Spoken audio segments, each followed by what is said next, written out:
Olá pessoal, tudo bem com vocês? Estamos aqui para mais um vídeo do canal, um vídeo que foi muito pedido, um tema que foi muito pedido e eu prometi que eu ia trazer aqui para a gente conversar um pouquinho. Hoje a gente vai falar um pouco sobre ponta de pé no caso de crianças que estão no espectro autista, né? É uma demanda que a gente vê bastante, então a gente vai conversar um pouquinho aqui. Claro que a gente não vai conseguir terminar com esse assunto aqui na nossa conversa, mas é só para trazer alguns pontos para a gente pensar. Mas antes de eu continuar, não esquece lá de ativar os sininhos das notificações, se inscrever, compartilhar, comentar aqui, mandar esse vídeo para quem você acha que possa gostar, né? Algum pai, algum conhecido, um familiar, algum outro profissional da área. Então, não esquece aí de divulgar, que ajuda demais a gente aqui também, tá bom? E também lá no Instagram, papo.d.to, tem bastante conteúdo legal para vocês irem seguindo também, certo? Então, vamos lá. Vamos falar do monstro ponta de pés, né? Eu falo que é um monstro porque é um outro assunto que muitas vezes assusta a gente fica perdido sem saber o que fazer. Só para deixar claro, pessoal, aqui no vídeo eu vou falar um pouco sobre o que a gente chama, né, da marcha idiopática que a gente fala, né, que quando a gente tem esse ponta de pé, né, de uma origem que a gente não consegue determinar exatamente. É diferente de quando a gente tem, por exemplo, uma condição neurológica, como nos casos de paralisia cerebral, por exemplo, que a gente tem já uma alteração neuromuscular, de tônus, e a gente também encontra isso, né, para ser considerado idiopático, essa ponta de pé, né, por uma causa que a gente não consegue identificar e que ela persiste por mais de 6 meses, né? Então a literatura ela traz um pouco esse parâmetro para a gente conseguir caracterizar, e nesse vídeo eu vou conversar um pouquinho com vocês sobre isso, e porque a gente vê muito isso nos casos, né, das crianças que estão no espectro autista, né? E já se sabe, né, a literatura já aponta, desde estudos mais antigos sobre o autismo, que existem alterações posturais, alterações de marcha, alterações de planejamento motor nas crianças que estão no espectro. Então, isso não é novidade e a gente sabe disso, a gente vê. Não só no caso da ponta de pé, mas a gente vê alterações, por exemplo, de percepção sensorial, alterações de coordenação motora, enfim, nas crianças autistas, certo? E se a gente parar para considerar, a ponta de pé também é uma alteração, vem muitas vezes, né, ou causa uma alteração postural, uma alteração de equilíbrio, enfim. Então ela tá misturada aí dentro desse aspecto que a gente já vê nos casos das crianças no espectro autista, certo?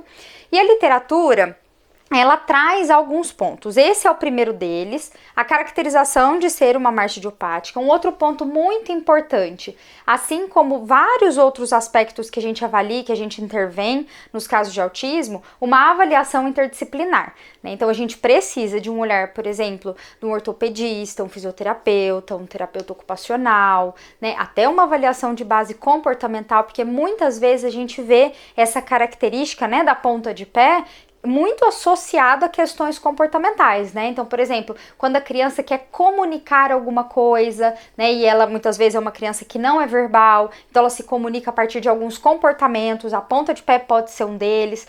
Então é muito interessante e fundamental que a gente tenha uma avaliação interdisciplinar para que a gente consiga achar ou levantar a hipótese mais clara e mais coerente da origem dessa ponta de pés, certo? E até mesmo alguns diagnósticos diferenciais que a gente também precisa olhar, né? Então, de repente, essa criança pode ter alguma alteração neurológica também, né? Que pode afetar esse tônus, enfim. Então, a gente precisa estar ali pensando todo mundo em conjunto para a gente identificar de fato, será que é de base sensorial? Será que é de base motora? Será que é de base sensório-motora? Será que é de base comportamental? Né? Para onde eu vou olhar para que dessa forma, a partir do raciocínio clínico, eu tenha uma estratégia que seja mais assertiva. A literatura também aponta para a gente que cerca mais ou menos de 68% das crianças que têm um diagnóstico de autismo possuem uma alteração de marcha. Não necessariamente a marcha idiopática, né, a ponta dos pés, assim, né, de causa idiopática, mas eles têm uma alteração de marcha. Então, isso é outro dado que é muito importante pra gente. Tem estudos que falam, né, que analisam esse padrão de marcha de crianças autistas, e eles falam até, por exemplo, de um aumento do espaço entre as passadas, né, então eles dão passos que são mais longos, né, com espaço maior entre um pé e outro. E isso é muito justificável se a gente parar para pensar nas dificuldades, por exemplo, de equilíbrio dinâmico e estático, né, de controle postural. Quando eu tenho uma passada mais espaçada entre um pé e outro, eu tenho uma base maior, o meu eixo, né, meu centro de gravidade não fica tão alterado, eu vou compensando ali essa minha dificuldade de equilíbrio. Então, isso já são coisas que são colocadas na literatura e que a gente observa também, né, nas crianças. Um outro ponto que também a literatura já traz pra gente, que é importante a gente saber, de algumas alterações, né, osteoarticulares, musculares das crianças no espectro. Então, se sabe, por exemplo, que se tem a característica, é claro que isso, gente, que eu tô falando, não é um critério diagnóstico. Não, a criança tem uma alteração aqui, um encurtamento nesse tendão do calcâneo, por exemplo, o tendão de Aquiles, esse famoso aqui atrás, então é autista. Não estou falando que é isso, não estou falando que é um critério diagnóstico, mas se observa que as crianças que estão no espectro têm, por exemplo, uma grande porcentagem delas, uma alteração no comprimento desse músculo e do tendão do calcâneo, né? E qual que é a função, né, dele? Ele influencia muito nessa movimentação, que a gente chama de dorsiflexão, ponta do pé para cima, ou flexão plantar, ponta do pé para baixo, né? Então tem um encurtamento nessa musculatura, uma hipertrofia do colo do talos, que é um osso que fica bem ali na porção inferior do nosso tornozelo também. Então tem algumas alterações osteomusculares ali que se observa também, que podem impactar na qualidade dessa marcha. Então a literatura vai trazendo isso pra gente, e são pontos muito importantes da gente olhar e da gente pensar, será que isso que pode estar causando, né, essa alteração de marcha, essa ponta de pé, né? E aí vem a grande questão, né, uma grande questão que até mandaram, que eu tô aqui com a minha colinha das perguntas que mandaram lá na caixinha que eu deixei no Instagram, sobre como saber, né, se é sensorial, por exemplo. Então, é muito importante a gente olhar essa criança como um todo. Ela tem essa queixa, por exemplo, é uma criança que fica na ponta dos pés muito tempo. Mas a gente precisa meio que deixar isso em stand-by, não quer dizer que eu vou deixar de parar de olhar para isso, mas eu quero dizer que eu preciso avaliar essa criança como um todo, tá? Essa ponta de pé pode significar, por exemplo, se for de base sensorial, uma autorregulação. Quando eu estou na ponta do pé, né, eu tenho mais inputs proprioceptivos, que é isso, né, o peso do meu corpo fica diferente, meu centro de gravidade muda, né, então eu tenho mais inputs proprioceptivos, que se eu tiver um problema de modulação, como por exemplo uma hiperreatividade tátil, por exemplo, visual, eu posso usar isso como uma estratégia de autorregulação, tá?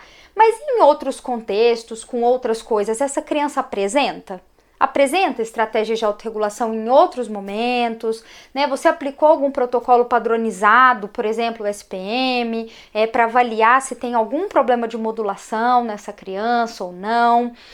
Da mesma forma, as questões de percepção, então, por exemplo, percepção proprioceptiva, uma percepção vestibular, né, mas com déficit nessas áreas, essa criança em outros momentos, na sua avaliação padronizada, nas suas observações clínicas não estruturadas, na interação dessa criança na sala de terapia, na sua avaliação mesmo ali, você observou, né, que ela é uma criança que tem uma busca proprioceptiva maior, pula, escala, se pendura, né, tem uma baixa percepção vestibular, lá no teste do nistagmo pós-rotatório que a gente faz, deu alteração nesse teste. Então a gente precisa ir juntando essas peças. Eu acho que a gente precisa tomar muito cuidado, né, de só olhar essa ponta de pé e falar, lá, é uma busca, é uma autorregulação por um problema de modulação sensorial. A gente precisa olhar em outras áreas, certo? E a gente tentar ir desenhando qual é o perfil dessa criança dentro das nossas hipóteses. O que é uma dica? Vamos supor que a gente estabeleceu essa hipótese de que tem uma base sensorial, porque a gente observou, né, que a gente acredita que isso seja uma forte hipótese para explicar essa ponta de pé nessa criança. Vamos estabelecer um tratamento, né, um plano terapêutico focado para trabalhar, por exemplo, as questões de modulação sensorial, certo? Então, fiz o tratamento dessa criança ali por 6 meses, 8 meses, E aí, na hora que eu vou reavaliar, por isso o processo de reavaliação é muito importante, eu vejo que essa criança melhorou em outras áreas, sei lá, ela já tá conseguindo cortar o cabelo melhor, ficar em espaço com mais pessoas, enfim, já melhorou, já tá participando, os desafios de participação já foram resolvidos de certa maneira, mas a ponta de pé ainda continua lá. Então, peraí, será que realmente seria só sensorial? Né? Porque pensem, né? Eu usei estratégias de base sensorial porque eu tinha uma hipótese que tinha uma base sensorial, mas não tá resolvendo essa ponta de pé. Ou essa ponta de pé tá piorando muito rápido, né? Essa criança tá ficando com mais dificuldade para caminhar, tá perdendo mais o equilíbrio. Será que é só isso mesmo? Então, por isso que a gente tem que sempre estar atento nos processos de avaliação e reavaliação, porque isso vai nos dar uma régua de qual caminho agora eu tenho que seguir e, novamente, uma equipe interdisciplinar para nos ajudar a pensar sobre isso, certo? Dentro ainda da base sensorial, como eu falei, a gente pode pensar nos problemas de modulação sensorial, a gente pode pensar nas questões de pobre percepção, né, vestibular e proprioceptiva principalmente, né, então são algumas luzes que vão acendendo do ponto de vista sensorial, né, do ponto de vista motor, alguma alteração de tônus muscular, algum encurtamento muscular, inclusive, até de acordo com a literatura, eles pontuam, e uma das perguntas foi também isso, para quais casos é indicado a cirurgia, a literatura, ela aponta várias formas de você proceder, né, com esses casos, a cinesioterapia, o uso de órtese suropodálica, que são aquelas órteses tipo botinha, né? O gesso seriados, a aplicação da toxina botulínica, né? Que é o famoso Botox, que ajuda nesses problemas de tônus, né? Quando eu tenho uma hipertonia ou até uma espasticidade, e também ela fala sobre as questões da cirurgia. Só que a própria literatura aponta que a cirurgia geralmente é em último caso, né? Precisa ser muito bem avaliada para você propor. E também as evidências demonstram que, por exemplo, as crianças que têm a ponta de pé, que têm o diagnóstico de autismo e as que não têm, esse grupo das que não têm se recuperam muito mais rápido do que as crianças que são autistas, né, que têm o diagnóstico de autismo. Um outro ponto também que a literatura aponta, essas evidências, é que tem muitos estudos que fazem aplicação da toxina botulínica e, em seguida, usam o protocolo do gesso seriado. Então, eles vão trocando o tamanho desse gesso para ir ganhando amplitude de movimento da articulação, certo? Eles falam que as crianças têm respostas, né, mesmo as crianças que estão no espectro, mas que as crianças mais velhas têm chance de ter recorrência dessa ponta de pé. Então, por isso que a gente tem que estar muito atento ao que a literatura está falando sobre isso, para que a gente tenha uma prática que seja de fato baseada em evidências, certo?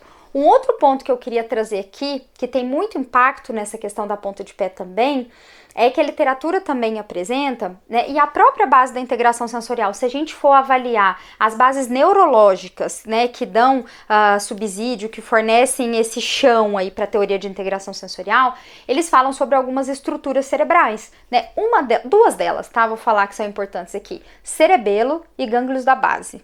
Se a gente for olhar um pouquinho de neurociência lá, a gente vai saber que cerebelo e gânglios da base são estruturas que têm uma função importantíssima no controle motor, nas funções de equilíbrio, de controle postural, de ajuste postural, de ajuste motor, e a gente sabe que o sistema vestibular, ele tem vias que passam por essas regiões, né? Então, se eu tenho uma alteração de processamento vestibular, essa região que tem essa importante função, que tem tudo a ver com a marcha, vai estar afetada, né? E a literatura também já tem demonstrado que as crianças que estão no espectro têm alterações, né, de processamento e de ativação nessas estruturas. Então, as peças, percebam como elas vão se encaixando, né? Pra gente parar para pensar qual que é o melhor caminho da gente seguir. Deixa eu ver se tem algum outro ponto que eu não falei aqui.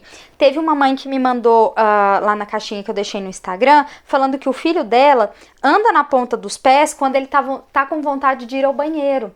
E olha só que interessante isso, como ela observa, né, esse acontecimento. Ele não fica, né, pelo que eu entendi, na ponta de pé, né, e até mesmo na sessão comigo eu não observo isso com ele, né, o tempo todo. Será que pode ser uma forma dele se comunicar, né? Quando a gente para pensar, estou apertado para ir no banheiro, essa sensação, o que essa sensação gera no meu corpo? Uma criança muitas vezes que tem uma dificuldade de ideação, né? Uma criança não verbal, então, opa, subir aqui na ponta do pé, né? E talvez pode ser uma forma de comunicar um desejo também, né? Olha só como isso pode transitar entre os aspectos motores, sensoriais, comportamentais, emocionais. Eu já atendi crianças também que em situações, por exemplo, foi numa festa de aniversário, tá numa festa na família, uma situação com mais pessoas, ela foi fazer uma viagem, percebe que essa ponta do pé, né, sobe, ou quando a criança, sei lá, ganha um brinquedo que ela queria muito, vai assistir um desenho que ela gosta muito, entra um pouquinho talvez no campo dessa estereotipia, então pode ter uma base comportamental também, certo? Guardem que o segredo de tudo pra gente saber, como saber se é comportamental, se é motor, se é sensorial, não tem receita. A minha dica é que vocês avaliem essa criança como um todo. Porque se for um problema de modulação sensorial, por exemplo, não vai estar só na ponta do pé. Ela vai estar em outros lugares também, em outros desafios de participação. Da mesma forma, se for de base motor ou se for de base comportamental. Então, a gente precisa olhar para isso e a gente conseguir pensar junto com a equipe qual vai ser o melhor caminho para a gente seguir, certo? E algumas dicas aqui, né? Falando um pouco da minha prática, né? Se, claro, novamente, não tem uma receita de bolo, mas se, por exemplo, se tivermos uma ponta de pé de base sensorial por um problema de modulação, uma disfunção de modulação sensorial, aí a gente precisa trabalhar muito para a gente aumentar esse limiar neurológico. Tem um post lá no Instagram sobre limiar neurológico, quem não for ver, corre lá para ver. Para que essa criança consiga modular melhor essas sensações, né? Adequar, entrar numa faixa ótima de engajamento, e se tiver essa base, provavelmente essa ponta de pé, ela vai se dissipando e ela não vai existindo mais, certo? Então aí a gente trabalha com várias atividades de base de modulação sensorial, autorregulação, para que essa criança consiga aumentar o limiar neurológico e consiga melhorar nisso, certo? Então assim, gente, acho que não tem mais nenhuma pergunta aqui, eu acho que eu fui falando um pouco de tudo, mas pensem, né, na verdade, sobre essa ponta de pé, olhem a literatura, tem alguns artigos, principalmente, eu até fiz uma busca recente agora, saiu uma revisão integrativa, depois se vocês até quiserem eu posso deixar o link da revisão integrativa que saiu, sobre os estudos, né, crianças autistas com ponta de pé, desse ano o estudo, mas tem muito material interessante também em inglês, né, enfim, em jornais internacionais que publicam sobre isso. Ainda é escasso, né, eu percebo, mas já são fontes que a gente pode buscar para a gente pensar aí numa melhor intervenção e no que é melhor para cada caso, certo? Comentem aqui embaixo o que vocês acharam, se já sabiam dessas informações, se ficou mais alguma dúvida, certo? Compartilhem esse vídeo e não deixem, né, de se inscrever de novo para não perder nada aqui no canal. Tudo bem, pessoal? Muito obrigada por estarem aqui comigo mais uma vez. Um beijo e tchau!